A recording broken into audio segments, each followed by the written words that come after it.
What you talking about, Willis?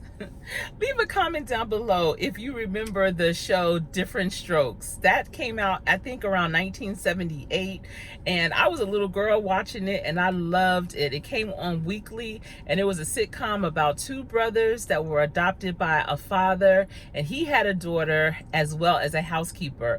Now, the adopted family were wealthy, and so these sons, these brothers, they were not used to that type of lifestyle, and so seeing how they grew and the the comedy that occurred every week on that show used to make me laugh.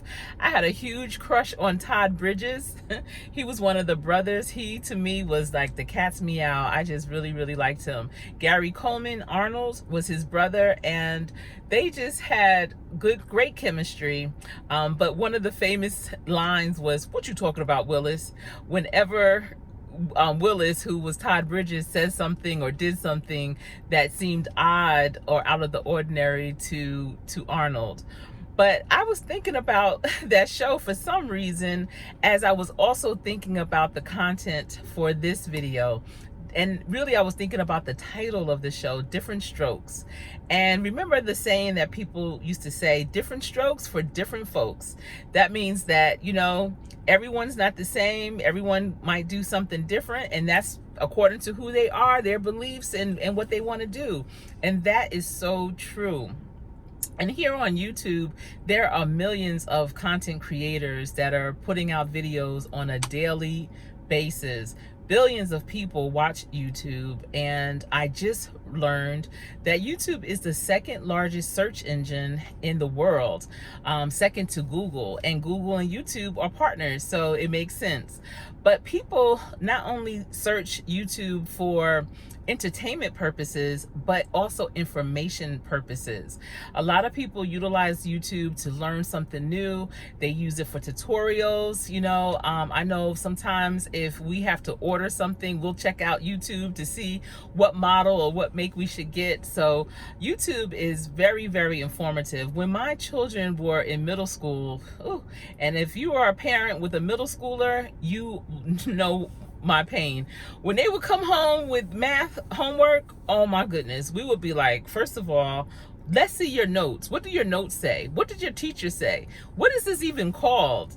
So if they gave us the name of the math, because we couldn't even identify what is this, algebra, geometry, what, we don't even know.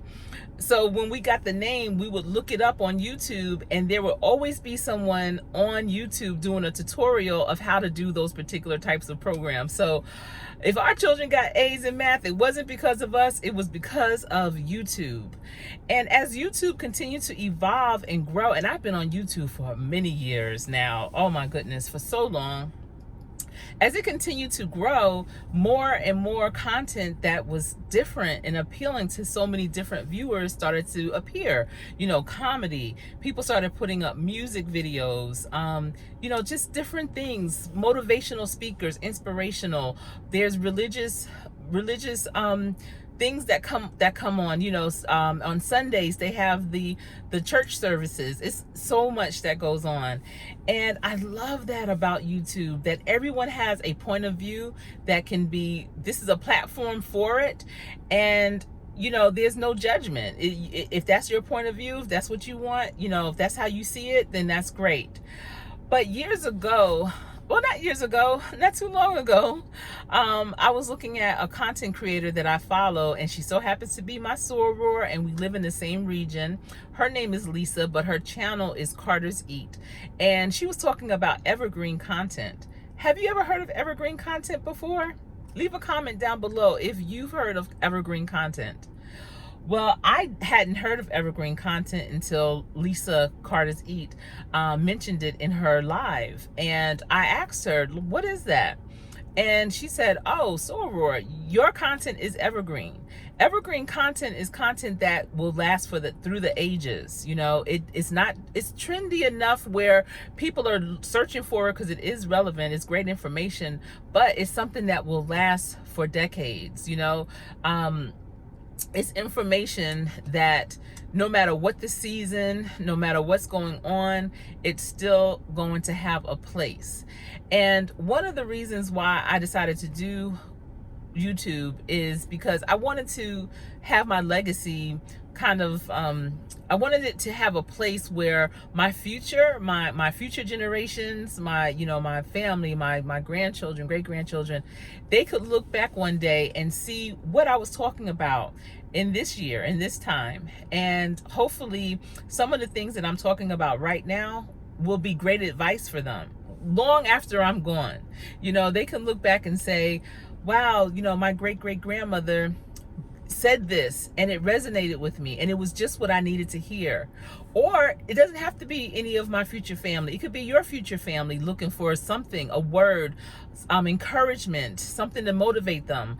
They might want to see New York and can look at one of my videos and see Times Square.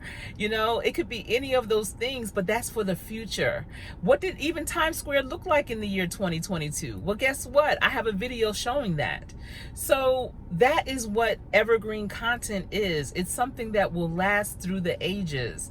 And so as content creators, I really want to encourage you to think about your content, think about your brand, you know, managing your brand. What is the voice that you want to have for your future generations to hear from you? You know, how do you want them to leave after they've looked at your video? Do you want them to have high energy, medium energy, or low energy? Are you trying to inspire and encourage, or are you trying to damage and destroy? So I want you to think about those things as you continue making your videos. Not saying that everything has to be all, you know, hey, whatever. I know life happens for real, but you know, in the meantime, as long as you are recording, as long as what you're doing is being cemented and cemented, you could say one or two ways. I just learned that too. As long as it's going to be, you know, put in the books for future, then consider what that's going to look like for you and your legacy. What is the path that you're leading them down? What's the trail that you are trying to blaze? And I'm just excited to know that, you know, this is a platform just for that. I don't know if you realize this, and I have said this before, but Twitter years ago, I'm talking about maybe like 2011, started to secure all of their content with the Library of Congress. So whether you delete your content or not, whatever, Twitter is put on into the Library of Congress. So in the future, they can look back on specific days, dates, all that, years, and see what was being said. What were the words? What was trending, you know, what was really going on. And I believe that other social media platforms followed suit and started to do that as well. I'm not sure how YouTube is storing all of their content, but trust me, they are storing it somewhere so that it is always going to be searchable. It's not the number 2 search engine for no reason. It's because you can search and find. So not only is it a social media platform, but it is a search engine, which is really deep, you know. There's really no other that's like that. People aren't just searching off of, you know, online, just, you know, on Google basically, or even on YouTube, I mean Yahoo, or any of those other types of searchable platforms, typing in something and seeing a bunch of Facebook posts, or seeing a bunch of tweets, or seeing a bunch of LinkedIn posts. But you can do a search on, say, Google or Yahoo or whatever, and you'll see a bunch of YouTube videos pop up. So there you have it. You know, how are you showing up? When they search and they find you, what did they search to find you? That's something else to consider. So like I said, different strokes for different folks, but just consider your content and let it be evergreen, you know. But at any rate, if you are not yet part of this team, I want to invite you. I am Coach Sherry. I don't think I said that in the beginning. And this channel is about workforce development, career readiness, entrepreneurship, real life, real issues, and real talk. If you are not yet part of this team, I invite you now to hit that subscribe button and the bell for notifications, so when I drop another video, you will be notified. If this content today resonated with you in any way, please be sure to give this video a thumbs up. I appreciate you for taking the time out to check out what I was talking about today. Thank you so much. I enjoyed being here with you because this has been Real Talk.